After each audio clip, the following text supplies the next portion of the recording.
मैंने गूगल से एक सवाल किया कि इस दुनिया में सबसे ज़्यादा साफ स्वच्छ क्या चीज़ है, क्या वस्तु है? तो उसने जवाब दिया कि इस दुनिया में सबसे ज़्यादा साफ स्वच्छ जो वस्तु है, वो जल है और साथ ही प्रकाश है। प्रकाश का इस्तेमाल हम किसी साफ-सफाई के इस्तेमाल में कर ही नहीं सकते, लेकिन जल का इस्तेमाल हम हमेशा साफ-सफाई के लिए ही करते हैं क्योंकि उससे ज़्यादा स्वच्छ कोई होता नहीं है। हमारे हाथ गंदे हो जाएँ, हमारे कपड़े गंदे हो जाएँ या शरीर गंदा हो जाए, घर गंदा हो जाए या कुछ भी गंदा होगा, तो उसको साफ करने के लिए हम इस्तेमाल करते हैं पानी का। पानी अगर किसी इंसान के ऊपर वो भी साफ सुथरा हो और वो गिर जाए तो उससे इंसान नापाक तो बिल्कुल भी नहीं हो सकता।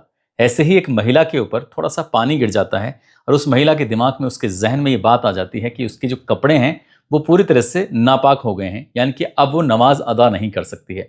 वो महिला तब ये बात सोच रही है जब उसके घर के अंदर कपड़ों की रंगाई का काम होता है, और जब कपड़ों की रंगाई का काम होता है तो उससे निकलने वाली छींटें अक्सर कपड़ों पर आ जाती होंगी, और जब कपड़ों पे आ जाती होंगी तो शायद तब उसके ज़हन में, तब उसके दिमाग में ये बात कभी नहीं आती होगी कि उसके कपड़े खराब हो गए हैं, नापाक हो गए हैं। ज़हन में सिर्फ़ एक ही बात थी, जो पानी पहले गिरा हुआ है, अभी जो गिरने की बात आ रही थी, वो पानी होली के रंगों का पर्व का पानी था और उस पर्व के पानी से उसके कपड़े ऐसे नापाक होते हैं। उसने ऐसा शोर मचाया, ऐसा ड्रामा किया, उसके उस ड्रामे से ना केवल उसके खुद का घर बर्बाद हो जाता है, बल्कि जिस घर में उसने शोर मचाया था, जिसके लिए उसने उँगली उठाई थी, उस घर में भी एक जिंदगी हमेशा हमेशा के लिए बुझ जाती है। और इस घटनाक्रम की गूंज फिर चारों तरफ फैल जाती है। लोग सोचने पर मजबूर हो जाते हैं। पुलिस जब उस महिला को गिरफ्तार करने के लिए तमाम दबिशें दे रही थी, तब महिला जाकर छुप जाती है, और जब छुप जाती है पुलिस के सामने जाती है, हाथ जोड़ते हुए बस एक ही बात कहती है, मुझसे बहुत बड़ी गलती हो गई, मुझे माफ कर दो। काश के समय को रिमाइंड करने वाली कोई ऐसी मशीन बनी होती, काश की समय को वापस करने की कोई ऐसी शक्ति होती, तो समय वापस पीछे जाता और उस भी पीछे जाने के बाद उस गलती को सुधारा जा सकता था। लेकिन ये गलती ऐसी हो गई है कि इसको कभी सुधारा नहीं जा सकता, लेकिन इससे एक सबक लिया जा सकता है कि भविष्य में कभी कोई ऐसी गलती फिर से ना हो। आदाब, नमस्कार, सत श्री अकाल। मैं उस्मान सैफी। राष्ट्रीय राजधानी दिल्ली में एक थाना है उत्तम नगर, और उत्तम नगर थाना क्षेत्र में एक रोड है, हस्तसाल रोड। हस्तसाल रोड में एक जे कॉलोनी है। जे कॉलोनी का इलाका है, एरिया है ए ब्लॉक। ये करीब 7 साल की एक बच्ची होती है, और ये बच्ची 4 मार्च 2026 की शाम को, जब सब लोग अपना अपना होली का पर्व मनाकर साफ सुथरे कपड़े पहनकर इधर उधर घूम रहे थे, उस 7 साल की बच्ची के दिमाग में एक छोटी सी खुरापाती सोचती है। उसके पास गुब्बारा होता है, गुब्बारे के अंदर पानी भरा हुआ था। वो अपनी दूसरी मंजिल पर खड़ी हुई थी और छुपकर अपने ताऊ जी को देख रही थी। ताऊ जी को देखते देखते उसके मन में ख्याल आता है कि क्यों ना ताऊ जी के ऊपर एक बार फिर से गुब्बारा मारा जाए, और जैसे ही ताऊ जी को गुब्बारा लगेगा वो उसे डांटेंगे, फटकारेंगे, क्योंकि वो कह देगी कि ताऊ जी बुरा ना मानो, होली है। कुछ उसका इसी तरह से कुछ इसके दिमाग में चल रहा था। उसने अपने ताऊ जी को देखा और देख के उसने गुब्बारे का एकदम निशाना बनाती है, और निशाना बनाने के बाद जैसे ताऊ जी को मारती है तो वो गुब्बारा जब दूसरी मंजिल से नीचे आता है तो वो अपनी दिशा भटक जाता है, और ताऊ जी को गुब्बारा लगता ही नहीं है। वो सीधा सड़क पर जाता है। सड़क पर जाने के बाद फूटता है। फूट के उसके अंदर का जो पानी था वो इधर उधर फैल जाता है। इसी बीच में एक सायरा नाम की महिला होती है। वो सायरा नाम की महिला अपने ही रिश्तेदारों के घर की तरफ जब बढ़ रही है, आगे जा रही है, तो उस गुब्बारे से निकले हुए पानी की कुछ छींटें उस महिला के ऊपर गिर जाती हैं, और जैसे ऊपर गिरती हैं तो उस महिला ने पानी को देखा, पानी के साथ वो जो व्यक्ति है उसको देखा, उसके बाद वो ऊपर से आने वाले उस गुब्बारे को देखा कि आखिरकार किसने फेंका है। सामने उसकी नज़र पड़ती है एक बच्ची पर, जिसकी उम्र ज़्यादा नहीं है, करीब करीब 7 साल के आसपास रही होगी। उस बच्ची को देखा और देखकर सीधे उसके मुंह से एक ही बोल निकले थे, सुबह से शाम हो गई लेकिन तुम लोगों की आखिरी अभी तक खत्म नहीं हुई है, समाप्त नहीं हुई है। कब तक ये सब ड्रामा करोगे? इस तरह की बात थी। उस बच्ची के जो ताऊजी हैं वो पास में खड़े हुए हैं। वो थोड़े डर जाते हैं, सहम जाते हैं, क्योंकि वाकई गलत हुआ था। उन्हें ये ऐसा एहसास होता है। वो हाथ जोड़ते हुए कहते हैं कि बहन जी, गलती हो गई, बच्ची है, आप जाने दीजिए, कोई बात नहीं है। मैं इसकी तरफ से खुद माफ़ी मांग रहा हूँ, सॉरी बोल रहा हूँ। लेकिन उस महिला को शांति नहीं हो रही थी। उस महिला के अंदर और भी गुस्सा बढ़ जाता है। जितना बड़बड़ वो कस कर सकती थी, जितना बुरा भला वो बोल सकती थी, उतना बुरा भला बोलती है, जबकि उस आदमी ने माफ़ी मांगी। इसी बीच में एक आदमी और उस बच्ची के परिवार से ताल्लुक़ रखने वाला शख्स पहुंच जाता है। उसने पूरी बातों को सुना, सुनने के बाद जाना। उसने भी हाथ जोड़ते हुए माफ़ी मांगी कि बहन जी, गलती हो गई, इसके लिए बच्ची को और मैं माफ़ कर दीजिए। शायद उसका ध्यान नहीं रहा और वो देख नहीं पाई, इसलिए आपके ऊपर पानी की थोड़ी सी छींटें आ गई। जाते जाते उसने कहा कि मैं कैसे नमाज पढ़ूंगी, मेरे सारे कपड़े खराब हो चुके हैं। इतना कहते ही उसका थोड़े से फासले से उसका घर होता है, जो रिश्तेदारों का घर था उसका घर होता है। वो घर के अंदर प्रवेश करती है। वहां जाने के बाद अपना दुखड़ा रोना शुरू कर देती है। दूसरे महिला होती है जिसका नाम शरीफ होता है, एक सलमा होता है। सायरा जाकर सलमा से और शरीफ से जाकर ये बात करती है दोनों महिलाओं से, देखो मैं आ रही थी गली में, मेरे ऊपर गुब्बारा फेंक के मार दिया, सारे कपड़े खराब हो गए, अब मैं नमाज कैसे पढ़ूंगी, अब वैसे भी मगरिब का टाइम हो रहा है। इस तरह की बात थी। उस महिला ने जब शिकायत करना शुरू किया है, अब ये बात धीरे धीरे धीरे करके परिवार के हर एक सदस्यों तक पहुंच जाती है और सभी के सब सुन के उस बात को लेकर बड़बड़ाना शुरू कर देते हैं। घर के किसी भी सदस्य ने जिम्मेदारी का परिचय दिया ही नहीं, समझाने की कोशिश ही नहीं की, कोई बात नहीं है, अगर गुब्बारा गिर भी गया तो क्या आफत आई, कपड़े बदलो और उसके बाद फिर से कुछ भी नमाज वगैरह पढ़ सकते हो। लेकिन उस महिला ने जैसे जैसे घर में बोलना शुरू किया, वैसे वैसे माहौल उसी की तरह बनता चला गया, वैसे ही चलता चला गया जैसा वो महिला सोच रही थी।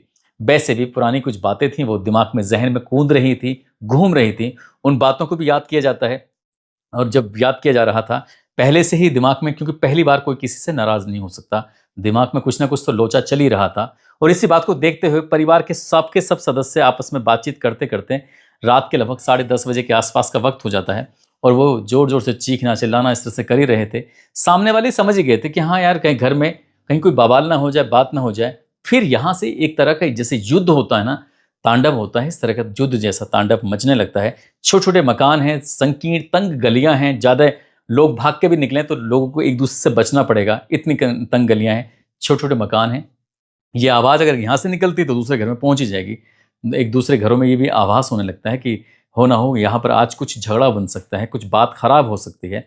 जैसा सोच रहे थे ठीक वैसे हो जाता है। रात के 10:30 बजे के आसपास दोनों परिवार आमने सामने आ जाते हैं, और जब आमने सामने आ जाते हैं तो टकराव की स्थिति पैदा हो जाती है और मार पिटाई होना शुरू हो जाती है। परिवार के लोग बार बार उस बच्ची के लोग ये कहने लगते हैं, हम तो पहले ही आपसे माफी मांग चुके हैं, हम कोई लड़ाई झगड़ा बढ़ाना नहीं चाहते हैं, इसलिए आप अपना काम करो, तुम अपना काम करो। इस तरह की बातें इन्होंने देखा कि कहीं झगड़ा बढ़ ना जाए, सीधा अपने अपने घरों की तरफ आते हैं और अपने घरों के दरवाजे बंद करके कुंडी लगा के चले जाते हैं। इसके बाद फिर सामने वाला जितना बोलना था बोल लेता है। रात के जब 11 बजते हैं तो इस घर का एक लड़का होता है, इस लड़के का नाम होता है तरुण।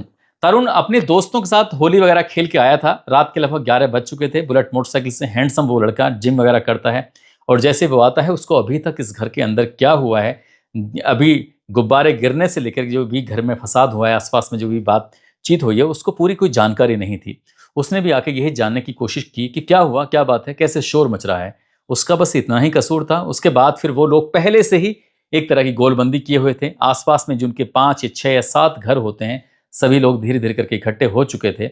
यहाँ से जो भी 10 या 12 15 जो भी लोग रहे होंगे, तरुण को देखते हैं। तरुण को देखने के बाद इससे पहले कि कुछ बात बनती, और बात इतनी ज़्यादा बढ़ने लगती है कि किसी के हाथ में तो क्रिकेट का बैट होता है, किसी के हाथ में लाठी होती है, किसी के हाथ में डंडा होता है, किसी के हाथ में लोहे की रॉड होती है, और उसके बाद फिर यहाँ हमला करना शुरू कर देते हैं। निशाना था तरुण कुमार। तरुण कुमार को कुछ पता भी नहीं है कि चल क्या रहा है। उसको मारना शुरू कर देते हैं, पीटना शुरू कर देते हैं, और जब मार रहे थे, पीट रहे थे, शरीर के कोई ऐसा हिस्सा शायद नहीं रहा होगा जहां उसे मार पीट ना रहे होंगे। उधर जो उसकी चीखने की, चिल्लाने की आवाज़ें उसके परिवार के, उसके घरों तक पहुंच रही थी। उन्होंने जैसे ही अपने दरवाजे को खोला, क्योंकि उन्होंने दरवाज़ा खुद से बंद किया हुआ था, उन्होंने अंदर से कुंडी जो लगाई हुई थी, जब अंदर से कुंडी लगी हुई थी खोलते हैं तो पता चलता है कि ये कुंडी उन्होंने तो खुद अंदर से लगाई थी, लेकिन कोई कुंडी बाहर से लगा के चला गया है। अब वो खोलने की कोशिश भी करें तो शायद वो दरवाज़ा खुलेगा नहीं, या तो दरवाज़ा तोड़ना पड़ेगा, और जब तक दरवाज़ा तोड़ने की नौबत आती है या खुलने की नौबत आती है, तब तक तरुण कुमार पर बहुत बड़ी मात्रा में हमला हो चुका था। उसको गंभीर चोटें आ चुकी थीं, और इसी बीच में किसी ने अपनी आंखों से देखा कि एक सिल्ली जैसा एक पत्थर होता है, पत्थर को उठाया जाता है, उठाने के बाद पूरी ताकत से तरुण के सीने पे मारा जाता है। वो और भी गंभीर रूप से घायल हो जाता है, और वो खून खान हो जाता है, यानी कि खून से लथपथ हो जाता है। उसकी चीखने की आवाज़ घर वालों तक पहुंची जाती हैं। अब जब लगने लगता है कि तरुण की हालत बहुत ज़्यादा खराब हो चुकी है, जो आरोपी होते हैं, मारने वाले होते हैं, तुरंत ही वो अपने अपने घरों में जाकर छुप जाते हैं। इसी बीच में तरुण को गंभीर अवस्था में यहाँ से सीधे हॉस्पिटल की तरफ ले जाने की कोशिश कर रहे थे, और किसी ने कई बार कोशिश की कि 112 नंबर पर पुलिस को फ़ोन कर दी जाए ताकि पुलिस आ जाए। तंग गलियां हैं और मकान भी छोटे छोटे हैं, आबादी घनी है, और घनी आबादी में खासकर जो नीचे वाले हिस्से में होते हैं वो नॉर्मली फ़ोन काम नहीं करता है। उसके लिए एक मैदान चाहिए, उसके लिए अच्छे से टावर के नेटवर्क चाहिए, लेकिन नेटवर्क वहाँ पर ठीक से आ नहीं रहे थे और 112 नंबर पर कॉल लग नहीं रही थी। फिर भी पुलिस के पास फ़ोन पहुँच जाता है, लेकिन जब पुलिस आती है तब तक बहुत ज़्यादा देर हो चुकी थी। कई लोग घायल हो चुके थे बीच बचाव के चक्कर में। तरुण को जब नज़दीकी हॉस्पिटल में एडमिट कराया जाता है, दिन निकलता है, यानी कि 5 मार्च 2026 की तारीख आ जाती है, और ये पता चलता है कि तरुण अब इस दुनिया में रहा नहीं, यानी कि वो मर चुका है। तरुण का मरना होता है। तरुण की बातें जब लोगों तक पहुंचनी शुरू हो जाती हैं तो लोगों को यकीन नहीं हो रहा था कि एक छोटी सी बच्ची के हाथ से छूटे हुए इस गुब्बारे से निकले पानी की कुछ बूंदों से सायरा के कपड़े गंदे हो जाते हैं। उसने ऐसा शोर मचाया कि पूरे घर वालों को, परिवार वालों को इकट्ठा करके उस लड़के पर हमला करा देती है। हैंडसम वो लड़का होता है, ऐसा भी परिवार के लोग कहने लगते हैं कि उसकी उस खूबसूरती से, उसके उस कद काठी से, उसके देखने वालने से वो जो घर परिवार होते हैं ना, आसपास के लोग, वो बहुत ज़्यादा जलते थे, चिढ़ते थे कि ये इतना सुंदर क्यों है, हम इतने सुंदर क्यों नहीं है। इसी तरह की बात होती है। अगले दिन जब हंगामा होना शुरू होता है तो घर वाले, परिवार वाले ये बात कहने के लिए पुलिस से लगातार कोशिश कर रहे थे, लेकिन ऐसा दावा भी किया जाता है कि शुरुआत में पुलिस का वो रुख नहीं था जो रुख होना चाहिए था। पुलिस का रुख तब आगे बढ़ने लगता है जब एक्स पर जस्टिस फॉर तरुण के नाम से लगातार ट्रेंड जो था, वो टैग जो था वो ट्रेंड करने लगता है। हर जगह ये बात पहुंचने लगती है। ये दिल्ली ही नहीं बल्कि आसपास के प्रदेश ही नहीं बल्कि पूरे भारतवर्ष में ये बात पूरी तरह बहुत ज़्यादा सोशल मीडिया पर वायरल होना शुरू हो जाती है कि एक लड़के को किस तरह से बुरी तरह से मारा जाता है, पीटा जाता है और उस लड़के के साथ किस तरह की घटना को अंजाम दिया जाता है। फिर लोग इकट्ठा होना शुरू होते हैं और ये तारीख आ जाती है 6 मार्च। 6 मार्च को बड़ी संख्या में लोग इकट्ठा होते हैं, थाने पर जाकर घेराव करते हैं। घेराव करने के बाद मांग करते हैं कि जितने भी आरोपी हैं, इन आरोपियों को किसी भी कीमत पर बख्शा ना जाए, उनके खिलाफ कड़ी से कड़ी कार्रवाई होनी चाहिए। इससे पहले कि पुलिस कोई कार्रवाई करती, बहुत सारे जो लोग इकट्ठा थे पहले थाने पर, फिर जो घर की तरफ पहुंच जाते हैं और उसी में से कुछ भीड़ का जो हिस्सा होता है, भीड़ का हिस्सा बताता है कि ये जो घर है वो फला व्यक्ति का घर है, इसके घर के बाहर जो कार खड़ी है वही आरोपियों की कार है। तुरंत ही एक कार के अंदर आग लगा दी जाती है। एक और मोटरसाइकिल होती है, वो उस आग ने उस मोटरसाइकिल को भी अपनी चपेट में ले लिया और ये आग जब विकराल रूप धारण कर लेती है तब पुलिस की कहीं ना कहीं जाकर नींद टूटती है। जो टैग था वो ट्रेंडिंग में चलने लगता है, तब जाकर पुलिस की नींद टूटने लगती है। पुलिस भी मौके पर पहुंचती है और मौके पर आने के बाद उस आग को काबू में करने की कोशिश करती है, लेकिन तब तक कार जल चुकी थी। अब कहीं और आग बड़ा रूप ना ले ले, इसलिए यहाँ पर RAF की भर्ती, मतलब यानी कि तैनाती कर दी जाती है, मुस्तैदी कर दी जाती है। साथ ही दिल्ली की पुलिस की भारी पुलिस बल यहाँ पर तैनात कर दिया जाता है। बड़े बड़े अधिकारी एकदम सक्रिय हो जाते हैं कि बात कहीं बढ़ ना जाए। और फिर जब दबाव पड़ने लगता है तो पुलिस पहली बार में 4 लोगों को गिरफ्तार करती है, जिसमें एक नाबालिग होता है और 3 बालिग होते हैं। फिर जैसे जैसे ये रूप और बढ़ रहा था, अब सोशल मीडिया पर काम करने वाले लोग हों या फिर इलेक्ट्रॉनिक मीडिया में काम करने वाले रिपोर्टर्स हों या फिर प्रिंट मीडिया में काम करने वाले हों या अन्य माध्यम से काम करने वाले हों, क्योंकि जिसके हाथ में मोबाइल है वो सभी एक तरह से कह सकते हैं कि पत्रकार हैं। वीडियो बन रही थी, सोशल मीडिया पर वायरल हो रही थी अलग अलग तरह की वीडियो। फिर जब एक फोटो भी वायरल होने लगता है तरुण कुमार का, तो तरुण कुमार 26 साल की उम्र, जो डिजिटल का कोर्स कर रहा था। एक और भाई होता है, एक और बहन होती है, ये सिर्फ 3 है अपने परिवार में। और जब उसके मारे जाने की खबर फैलती है, परिवार के रो रो के बुरे हाल जब होता है, परिवार के लोग अपनी जो दर्द, अपनी परेशानी बयां करते हैं और वो वीडियो जब वायरल होती हैं, तब जाके मामला और भी ज़्यादा हाईलाइट हो जाता है। पुलिस के सामने कहीं ना कहीं अब ये बहुत ज़्यादा स्थिति विकराल रूप धारण कर रही थी और जैसे जैसे वक्त आगे बढ़ रहा था वैसे वैसे गिरफ्तारियों की संख्या भी बढ़ती चली जाती है। पहले निजामुद्दीन को गिरफ्तार किया जाता है, उसके अपने 3 बेटे होते हैं। एक का नाम अमीरुद्दीन होता है, जुम्मादीन होता है, तीसरे बेटे का नाम कमरुद्दीन होता है। इसी बीच में जो उमरदीन है, उमरदीन का भी 3 बेटे हैं। एक का नाम मुजफ्फर है, दूसरे का नाम मुश्ताक है और तीसरे बेटे का नाम ताहिर होता है। इनको भी सबको गिरफ्तार कर लिया जाता है। एक और नाम सामने आता है, इमरान उर्फ बंटी।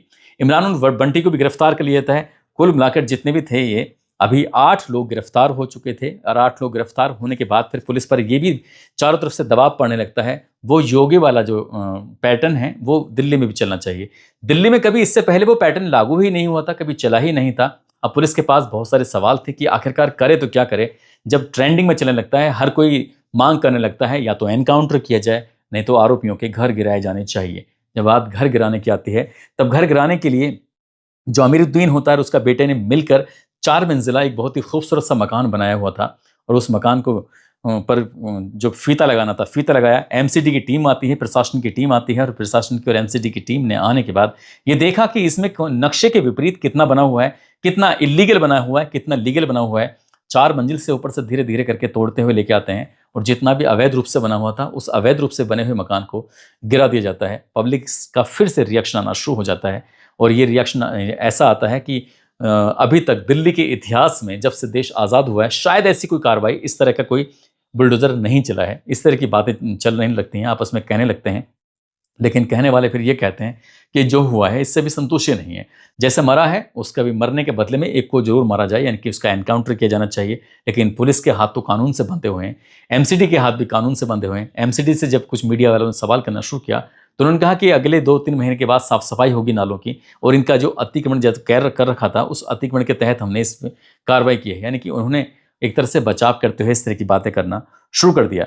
हर कोई यही जानना चाहता था कि क्या हुआ है क्या नहीं। गुब्बारे की बात निकली और कोई इतना रूप धारण कर लेगी, और यह हाल तब होता है जब दोनों ही परिवार, चाहे वो तरुण का परिवार हो या फिर मारने वाले उमरुद्दीन और जो उनका बेटा मुजफ्फर उनका परिवार हो, ये राजस्थान प्रदेश के रहने वाले हैं। जो मुस्लिम परिवार है वो राजस्थान के अलवर शहर के रहने वाले हैं, और जो हिंदू फैमिली है, अरुण की फैमिली होती है, वो अरुणी तरुण की फैमिली होती है। ये तरुण की फैमिली जो रहती है ये रहती है राजस्थान प्रदेश के जयपुर में। तो ये लगभग करीब करीब 5-6 दशक से यहाँ पर ये रह रहे हैं। सब कुछ इनके बीच में कोई बहुत ज़्यादा अच्छे ताल्लुकात भी नहीं थे, बहुत ज़्यादा बुराई भी नहीं थी, कोई लड़ाई नहीं थी, कोई झगड़ा नहीं था। लेकिन जो ये तरुण की फैमिली होती है, तरुण की फैमिली ये काम करती है मेहनत मजदूरी का, और जो दूसरी वाली फैमिली है वो काम करती है कपड़ों की रंगाई का। कपड़ों की रंगाई का काम करते हैं, और कपड़ों की रंगाई का काम करने के साथ ही वो अपना रोजगार चलाते हैं, अपना जीवन यापन करते हैं। लेकिन हैरान करने वाली बात थी, यही मीडिया में बहुत ज़्यादा प्रकाशित भी होता है, यही इस पर ट्रेंडिंग भी चलने लगती है कि जो घर लगातार कपड़ों को अलग अलग रंगों से रंगता है और उन रंगने वाले जो केमिकल का इस्तेमाल होता है वो कितना साफ कितना स्वच्छ है इसके बारे में कुछ नहीं कह सकते। लेकिन गुब्बारे से निकला हुआ पानी जो होता है वो इतना कैसे गंदा हो सकता है जो किसी इंसान के कपड़ों को या उसको नापाक कर सकता है, जिससे वो नमाज अदा न कर पाए। यही बात थी। जब इस पे बात चलने लगती है तो लोगों ने फिर यही अंदाज़ा लगाना शुरू कर दिया, यहाँ गुब्बारे की कोई बात नहीं रही होगी, कुछ ना कुछ पुराना मैटर रहा होगा। मीडिया ने जब दिल्ली पुलिस से ये बातचीत करने की कोशिश की तो दिल्ली पुलिस ने भी यही जवाब दिया। उन्होंने कहा कि पार्किंग को लेकर और साथ ही कूड़े डालने को लेकर इन दोनों परिवारों के बीच विवाद था। लेकिन जो पीड़ित परिवार है उस पीड़ित परिवार ने साफ साफ इनकार कर दिया कि हमारे बीच में ना तो पार्किंग को लेकर कभी कोई विवाद था और ना ही हमारे बीच में विवाद था किसी कूड़े डालने को लेकर। अगर पुलिस ने हमारे इस मामले में पूरी निष्पक्षता से पूरी ईमानदारी से काम नहीं किया तो वो सड़कों पर उतरेंगे और सीबीआई की जांच की मांग करेंगे। लेकिन अभी तक जो पुलिस की कार्रवाई हुई है उस कार्रवाई से पीड़ित परिवार कहीं ना कहीं संतुष्ट है। लेकिन जो सायरा को गिरफ्तार किया जाता है 9 मार्च 2026 को, उसके साथ शरीफ नाम की महिला को गिरफ्तार किया जाता है, उसके साथ सलमा नाम की महिला को भी गिरफ्तार किया जाता है। वो हाथ जोड़ते हुए कहती कि मुझसे गलती हो गई, मुझे माफ़ कर दो। जब तक उसे अपनी गलती का एहसास हुआ तब तक एक ज़िंदगी हमेशा के लिए ख़त्म हो चुकी थी, एक घर पूरी तरह से बर्बाद हो चुका है, यानी कि घर गिर चुका है। कई लोगों की ज़िंदगी सलाखों के पीछे गुजरेगी। एक माँ और बाप अपने बेटे को हमेशा हमेशा याद करते रहेंगे, वो बेटा कभी वापस लौट कर आएगा नहीं। दोस्तों, इस पूरे घटनाक्रम को सुनाने का उद्देश्य किसी को परेशान करना नहीं है, किसी का दिल दुखाना नहीं है, बल्कि आपको जागरूक करना है, आपको सचेत करना है। भारत की यही सभ्यता है, अलग अलग भाषाएं बोली जाती हैं, अलग अलग बातें होती हैं, अलग अलग धर्म हैं, अलग अलग संस्कृति हैं, लेकिन सब में वैसे यहाँ अनेकता में एकता का ही संदेश दिया जाता था। लेकिन पिछले कुछ सालों से पिछले कुछ वर्षों से कुछ ज़्यादा ही अलग अलग की बातें हो रही हैं, और यही कारण है कि एक दूसरे के प्रति जो नफरत का बाजार है, व्यापार है, वो बहुत ज़्यादा।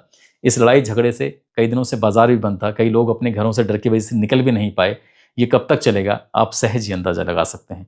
जाते जाते आलोक सिंह हैं, उमेश मीणा हैं, श्याम सुंदर यादव, संगीता सागर, तौहीद खान, आदर्श कुमार, गुड़िया सिंह, डॉक्टर विजय सिंह मीना, कनकपाल शर्मा, गुलफाम अंसारी, सतीश प्रजापति, नवीन सागर, मोहम्मद इजहार, भगत सिंह रावत, शकील अहमद, स्मृति गौरा, निशु पंडित, अंजू, रूपेश सागर, शिव कुमार गौतम, इन लोगों ने नाम लेने की अपील की थी। आप सब लोग अपना ख्याल रखें, सुरक्षित रहें। जय हिंद, जय भारत।